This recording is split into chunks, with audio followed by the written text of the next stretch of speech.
આજની ધર્મકથા. પ્રણામ. અક્ષત પૂજા માટેની પોપટ અને પોપટીની કથા. એ કથા અંતર્ગત આપણે એવું આશ્ચર્ય સાંભળી રહ્યા છીએ કે જે આશ્ચર્ય આપણા માનવામાં પણ ન આવે. કોઈ એક પોપટી રાજાની સામે રાજાના જ ભૂતકાળની વાતો કરી છે. એ પણ એવી ભૂતકાળની વાતો કે જે અહીંયા બેઠેલા બહુ ઓછા લોકોને ખ્યાલમાં છે. અને એમાં પણ કોઈ પોપટીને ખ્યાલમાં હોય એ તો અશક્ય લાગે. વાતમાં પોપટી વર્ણન કરતાં કરતાં ત્યાં સુધી પહોંચી કે શ્રીદેવી નામની તમારી રાણી, જે તમારી અણમાનીતી હતી, અને અણમાનીતી રાણી જ્યારે પરિવ્રાજિકા પાસે ગઈ અને પરિવ્રાજિકાએ એને કીધું કે તું આટલા જાપ કર, તું જાપ કરીશ ને તો બધું જ બરાબર થઈ જશે. એણે જાપ શરૂ કર્યા અને રાજાને ત્યાંથી અચાનક કહેણ આવ્યું. થોડો રઘવાટ હતો, વિકલ્પો હતા, અને બધા સાથે પરિવ્રાજિકાના આશીર્વાદ લઈ અને રાજાના મહેલ સુધી પહોંચે છે.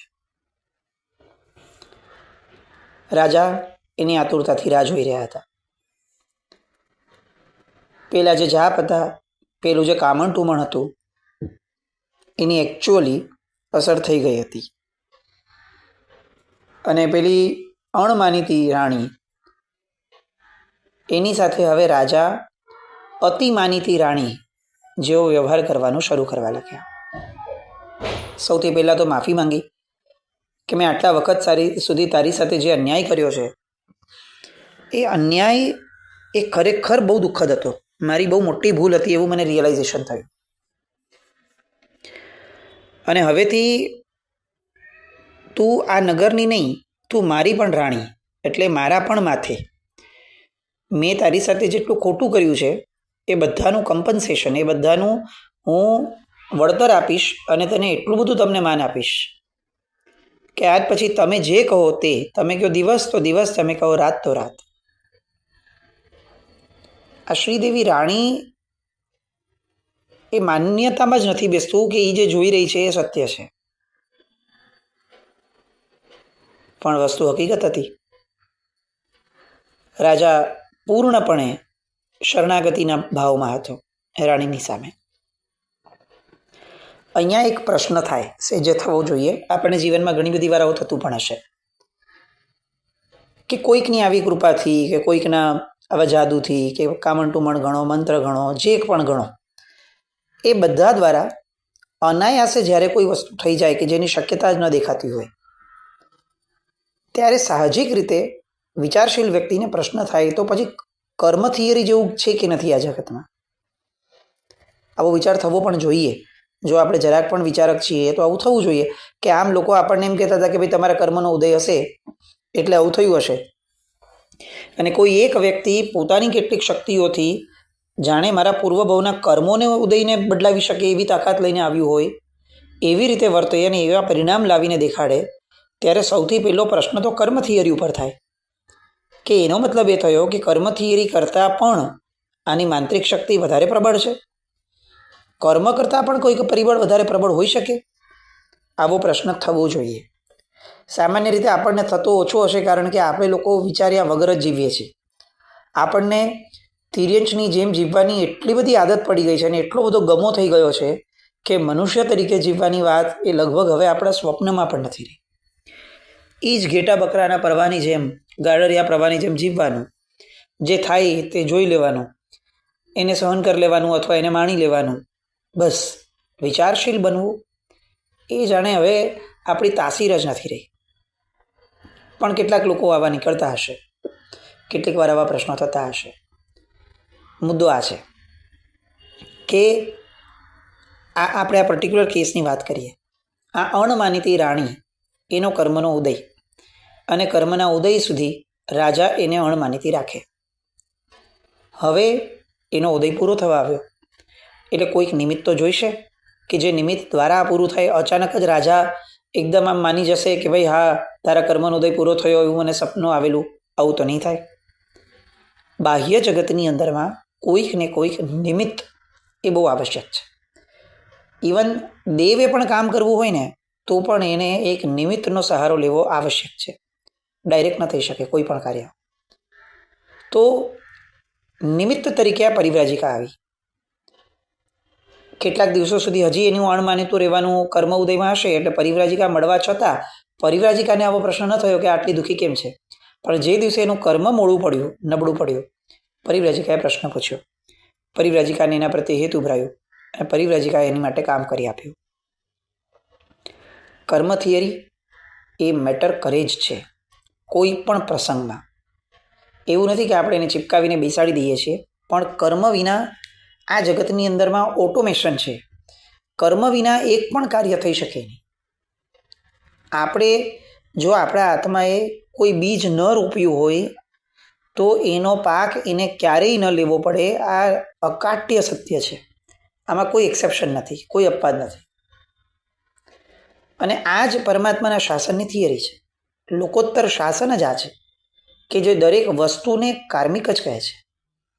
જો વર્ધમાન સ્વામી ભગવાનની ઇન્દ્ર મહારાજા વિનંતી કરે છે કે પ્રભુ એક આયુષ્ય થોડુંક વધારી દો ને, અને ત્યારે પ્રભુ શું કહે છે કે કુદરતના ક્રમથી ઉપર તો તીર્થંકર ભગવંતો પણ નથી. તો એ કુદરતનો ક્રમ એટલે શું? આ કર્મ થિયરી, આ શાસન, અનુશાસન, નિસર્ગનું મહાશાસન.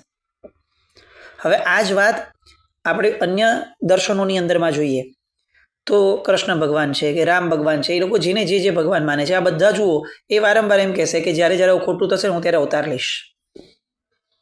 આપણા ભગવાન અવતારની વાત નથી કરતા કે ભાઈ ચાલો 21,000 વર્ષ શાસન ચલાવવાનું છે, આ 18,000 વર્ષે જ આવી દશા થઈ ગઈ છે તો ચાલો હું અવતાર લઈશ. નહીં લે ભગવાન. એકવાર ગયા તે ગયા. કર્મ થિયરી એ સર્વોપરી છે. અને જ્યારે જ્યારે માણસ આ કર્મ થિયરીને સ્વીકારી લે છે ત્યારે ત્યારે એને સંક્લેશો નથી થતા, એને સ્પષ્ટતા મળે છે. અહીંયા રાજાએ એની શરણાગતિ સ્વીકારી અને એની પાછળ ગાંડાની જેમ હવે જીવવા લાગ્યો. લોકો વિચારી ન શકે એ હદ સુધી રાજા એની પાછળ પાગલ થવા લાગ્યો, ગુલામ થઈને જીવવા લાગ્યો. જે શબ્દ વાપર્યો હતો એ જ શબ્દ, આસક્તિ વર્તાય. નગર પણ વિચારવા લાગ્યું કે અચાનક શું થયું, પણ ઠીક છે, રાજા છે ભાઈ, કંઈ પણ કરી શકે. સમય વીત્યો અને સ્ત્રી સહજ સ્વભાવ શ્રીદેવી રાણીનો એ ઉદયમાં આવ્યો. પરિવ્રાજિકાએ રાણીને એકવાર પૂછ્યું બેઠા હતા એટલે કે હવે તો તું ખુશ છે ને? અને ત્યારે રાણી કહે છે કે હા, બહુ ખુશ છું, પણ મનમાં સતત એક ભય રહ્યા કરે છે. પરિવ્રાજે કીધું કે હવે શેનો ભય? આટલું બધું તને જે જોઈતું હતું એ તો મળી ગયું, અણધાર્યું મળ્યું છે, આટલું સુખ મળ્યું છે, સુખમાં શેનો ભય છે તને? અને ત્યારે પેલી રાણી કહે છે કે આ બધું પાછું વહી જશે તો? મને આવો ડર છે. રાજા પાછો બદલાઈ જશે તો? આ એક વિકલ્પની આદત એ જીવને બહુ જ સતાવતી હોય છે. એને ક્યારેય સુખી રહેવામાં રસ જ નથી. એને તમે ગમે તેટલું સુખ આપશો, એ સુખની અંદરમાં પણ કોઈ ઇન્સિક્યોરિટી, કોઈ કમ્પ્લેન, કોઈ ભય આવું ઊભું કરશે. આપણી જણસ જ આવી છે. આપણને કોઈ અહીંયા મોક્ષ આપી દે ને તો આપણને મોક્ષમાં પણ કેટલાક વિકલ્પો થશે કે આવું ન હોવું જોઈએ, એટલે થોડોક આવો ચેન્જ તો આ લોકોએ કરવું જોઈએ. આપણે એ પ્રકારની વ્યક્તિઓ છીએ, કારણ કે વિકલ્પો વગર આપણું જીવન જ આપણે ક્યારે વિચાર્યું નથી. સર્વ સ્વીકાર, આ શબ્દ બોલવો એટલો ઇઝી લાગે, સરસ લાગે, મજા આવે, પણ વિકલ્પ રહિત થવું અને સ્વીકારવું દરેક પરિસ્થિતિને એ અતિ દુષ્કર છે. આ શ્રીદેવી રાણી એના સહજ સ્વભાવના કારણે એને વિકલ્પ કર્યો. પરિવ્રાજિકાએ કીધું કે મારું કામ છે ને લાકડા જેવું મજબૂત હોય, તેમ છતાં તને બહુ ભય છે અને જો તને એવું લાગતું હોય તો આપણે રાજાની પરીક્ષા કરવી છે, બોલ, કે જેના કારણે તને એકવાર અંદરથી હાશકારો થઈ જાય કે હવે આ રાજા મારો જ છે, હવે આ કોઈ દિવસ કોઈ કાળે બીજી વાર ક્યાંય ફરશે નહીં એનું મન. આવું કરવું છે? રાણીએ ડરતા કીધું કે કેવી રીતે? પહેલાં મને કહો, હું વિચારું, કારણ કે એવું ન થાય કે મારા બાવાના બેવ બગડે. હું તો આ પરીક્ષા કરવા છતાં જે છે એ ગુમાવી દઉં, એવું તો ન થવું જોઈએ ને. એટલે પેલી પરિવ્રાજિકા કહે છે કે હું તને એક વનસ્પતિનું મૂળ અભિમંત્રિત કરીને આપીશ. તું તારા વરની પાસે બેઠી હોય ને, રાજા પાસે, ત્યારે એને ખબર ન પડે એવી રીતે એ વનસ્પતિના મૂળને સૂંઘી લે છે. એ સૂંઘી લઈશ એટલે તું તરત બેહોશ થઈ જઈશ. આ એમ કે છે કે અચ્છા બેહોશ થઈ જઈશ તો પછી શું? તો કે પછીનું કામ હું સંભાળી લઈશ, તું મારા ઉપર ભરોસો રાખજે. જ્યારે તું હોશમાં આવીશ એ સમયે તને જે સાંભળવા જોવા મળશે એનાથી તને નિશ્ચિંતતા મળશે જીવનભરની કે તારો આ ભય રાખવા જેવો નથી અને તું ભય મુક્ત થઈ અને સુખ અનુભવી શકીશ. હવે આ ગેમ્બલિંગ કેવું? રાણીને આ પરિવ્રાજિકા ઉપર વિશ્વાસ તો 100%નો છે, કારણ કે પરિવ્રાજિકા થકી જ કામ થયું છે અને જોયું છે. હવે ટેકનિકલી અત્યારે બધું બેસ્ટ જ છે, આવું કોઈ ટેસ્ટ લેવાનું કોઈ આવશ્યક જ નથી લાગતું. પણ ઓલી મનના વિકલ્પની ધારા, ચંચળતા, એ ચંચળતાના કારણે એને એમ થયું કે હવે એકવાર જો થઈ જતું હોય તો થઈ જવા દઈએ ને, શું ફરક પડે છે. બીજી બાજુ એ જ ભયસંજ્ઞા ફરીથી મનને ખેંચે છે કે ના ભાઈ ના, જે હસઈ ગુમાવીશ, માંડ મળ્યા છે રાજા આટલા પ્રેમ કરતા, શું કામ પરીક્ષા લેવી તારી ન કરતા, જે છે એ સુખને ભોગવને ભાઈ. અને અંદરમાં કશ્મકશ ચાલી મનની અંદરમાં. પણ એઝ યુઝ્યુઅલ આ યુદ્ધની અંદરમાં મનની ચંચળતા જીતી. અને ચંચળતા એવું કીધું કે પરિવ્રાજિકા બેઠી જ છે ને, જેણે કામ કર્યું છે એ જ માણસ તૈયારીને જવાબદારી લે છે, તો પછી આપણો વિકલ્પ શાંત થતો હોય તો શું વાંધો છે? જેનો જવાબ એના સુગ્ન મન પાસે ન હતો અને એનું ચંચળ મન જીત્યું. આપણા બધાના જીવનમાં પણ આવા 2 પ્રકારના અનુભવો આપણે દ્વંદ્વ અનુભવ્યા હશે, ચંચળ મન અને સુગ્ન મન. આ થતું હોય આવું. રાણીના કેસની અંદરમાં જીત્યું અને એણે એમ કીધું કે સારું, તમારો ભરોસો તો મને મેરુ કરતાં પણ વધારે છે.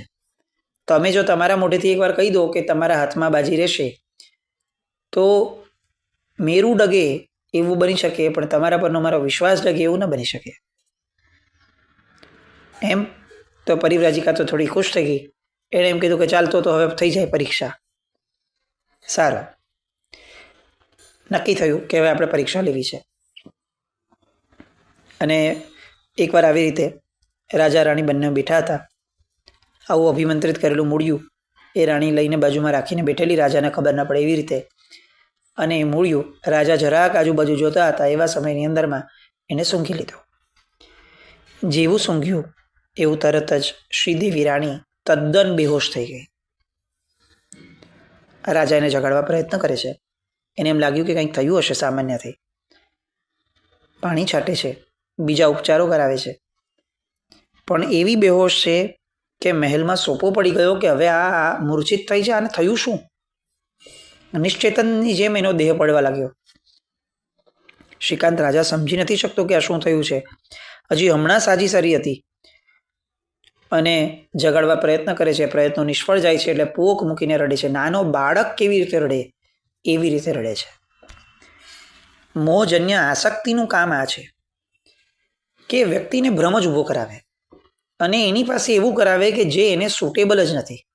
પોતે રાજા છે ભાઈ, તું જરા સુગ્ન થઈને વિચાર ને કે આવું થયું છે, બરાબર છે, બહુ ખોટું થયું, પણ આનો ઉપાય શું હોય? તો કે વૈદોને બોલાવીએ. રડવાનું? આ તો નાનો બાળક આવું કામ કરે, મોટો માણસ આવું થોડી કરે, પણ કરશે. કેમ? કારણ કે અત્યારે મોહના અંદરમાં મૂર્છિત છે. ઓલી જે આસક્તિ છે એ આસક્તિ દ્વારા હવે એવું આવું કામ થાય છે કે જે કલ્પના પણ ન કરી શકે કે આ ઉંમરનો માણસ આવું કરે, એમાં રાજાના સ્તર ઉપર રહેલો માણસ આવું કરે. પોક મૂકીને રડે છે, નાના છોકરાની જેમ હવાત્યા મારે છે, બધાને કરગરે છે, બધાને પગે લાગે છે, માથા કોટે છે. મંત્રીઓ વગેરે ભેગા થઈ જાય છે, બધા વિચારે છે કે આ શું થાય છે. તત્કાલ નગરના નામાંકિત અને કુશળ વૈદોને બોલાવવામાં આવ્યા. એમનાથી કામ ન થયું, કંઈ સમજાણું જ નહીં એ લોકોને, કારણ કે હતી તો વિદ્યા એટલે એ તો કોઈને કળવા જ ન દે.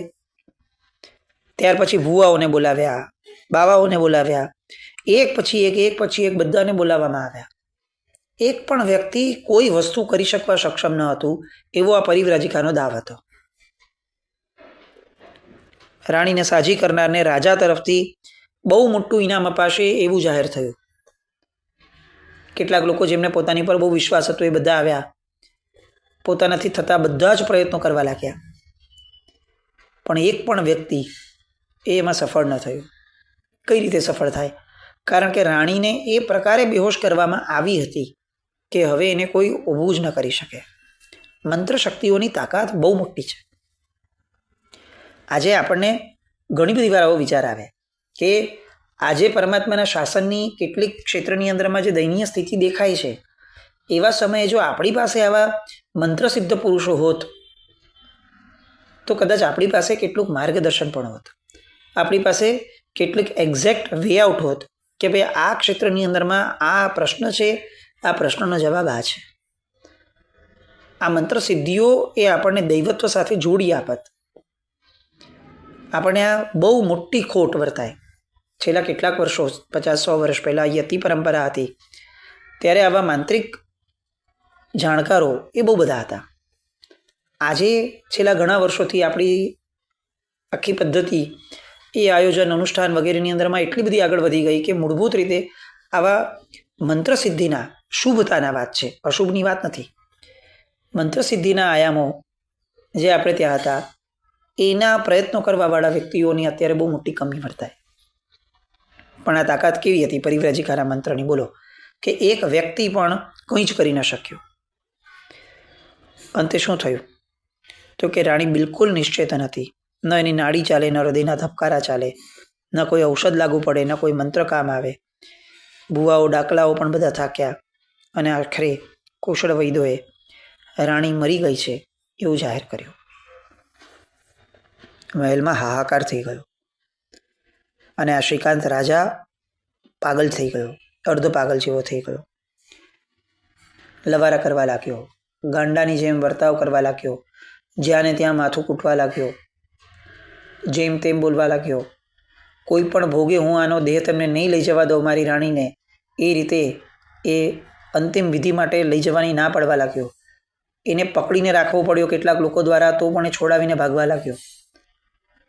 બહુ વિચિત્ર દ્રશ્યો થવા લાગ્યા. અંતે રાજાએ જાહેર કર્યું કે હું આ જે મારી પત્ની મરી ગઈ છે એની ચિતા ઉપર બેસીને સળગીને મરી જઈશ. મંત્રીઓ તો સ્તબ્ધ થઈ ગયા કે આ શું થઈ રહ્યું છે? આટલી બધી રાણીઓ છે રાજાને, આ એક રાણી માટે કોઈ માણસ આવું કરે? રાજા છો તમે, આખા નગરનો ભાર તમારા માથે છે, તમે સૌથી સુગ્ન અને વિચક્ષણ વ્યક્તિ છો, તમે આવા નિર્ણયો લેશો? મંત્રીઓ સમજાવે છે, બધી જ પ્રકારની સમજાવટ સમજાવે છે, પણ રાજા મરવા માટે મક્કમ હતો. સનેપાત થઈ ગયો હોય એવી બધી વાતો કરવા લાગ્યો. જ્યારે બહુ જ બધું આ લોકો સમજાવતા હતા ત્યારે એવું કીધું કે જુઓ, કોઈ પુરુષ મરી જાય તો એની પાછળ કેટલીક સ્ત્રીઓ મરી જાય છે અને સતી થાય છે કે નહીં, હું મારી પત્નીની પાછળ સતો થઈશ. આવી બધી ગાંડી ગેલી વાતો રાજા કરવા લાગ્યો. એનો બબડાટ ચાલુ જ હતો. ભવિષ્યમાં સતીઓની જેમ મારી પણ પૂજા થશે, લોકો મારી પણ અનુસરશે, મને પણ પુરુષોને એક નવો માર્ગ મળશે, આવું લવારાની જેમ બોલવા લાગ્યો. પણ પોતાનો નિર્ધાર નિશ્ચિત છે. નગરની અંદરમાં લોકો હવે ઘૂસપૂસ કરવા લાગ્યા કે રાજા ગાંડો થઈ ગયો છે, એનું ચસકી ગયું છે. રાણીની અંતિમ યાત્રા નીકળતી હતી. રાજા સ્મશાન સુધી ન પહોંચે એની માટે મંત્રીઓએ બધું આયોજન કરી લીધેલું કે કોઈ પણ ભોગે મહેલની બહાર ન નીકળે. બધા સૈનિકોને બધાનો પહેરો લગાડી દીધો હતો. આ બાજુ અંતિમ યાત્રા નીકળે છે, પણ રાજા છે અને અંદરમાં બેઠેલો એ સનેપાત એ રાજાને એટલું બધું બળ આપી દે છે કે પોતાના જ સૈનિકો પોતાને રોકી રહ્યા છે એની સામે પોતે જ આજ્ઞા કરી, પોતે જ કળ વાપરી અને મહેલમાંથી ભાગી છૂટે છે. અંતિમ યાત્રા આગળ પહોંચીને સ્મશાનમાં પહોંચી ગઈ હતી.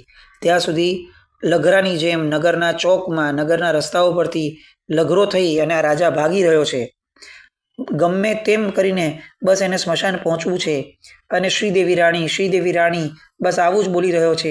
વિયોગની અંદરમાં જાણે આ મરી જશે અત્યારે એવું લોકો જોઈ રહ્યા છે.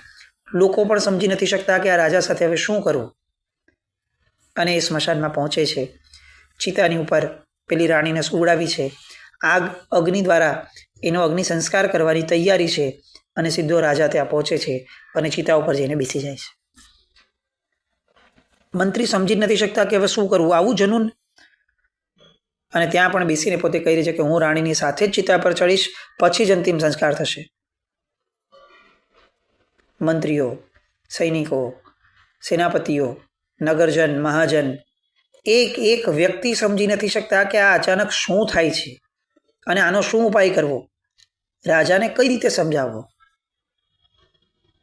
અને બધા જ પોતાનાથી બનતા બધા જ પ્રયત્નો કરે છે રાજાને સમજાવટ માટેના, પણ રાજાના મગજમાં ચડેલો સનેપાત ઉતરવાનું નામ લેતો નથી. અને ત્યાં અચાનક જ કંઈક એવું બને છે કે જેના દ્વારા આખી ઘટના પલટાય છે. જેણે જવાબદારી લીધી હતી રોલ પ્લે માટેની, એ પરિવ્રાજિકાની પિક્ચરના આ સીનની અંદરમાં એન્ટ્રી થાય છે. હવે આ એન્ટ્રી પછી શું થાય છે એની માટે આવતીકાલે આપણે મળવું પડશે. પણ આ આખી કથા હજી પણ અક્ષત પૂજા સુધી આવતી નથી. અને આ પોપટી આવું બધું કેમ બોલે છે એ વાત હજી આવતી નથી. એના આવવા સુધી આપણે રાહ જોવી પડે. જીનાજ્ઞા કંઈ પણ બોલાવી હોય તો મિચ્છામિ દુક્કડમ. જૈનમ જયતિ શાસન.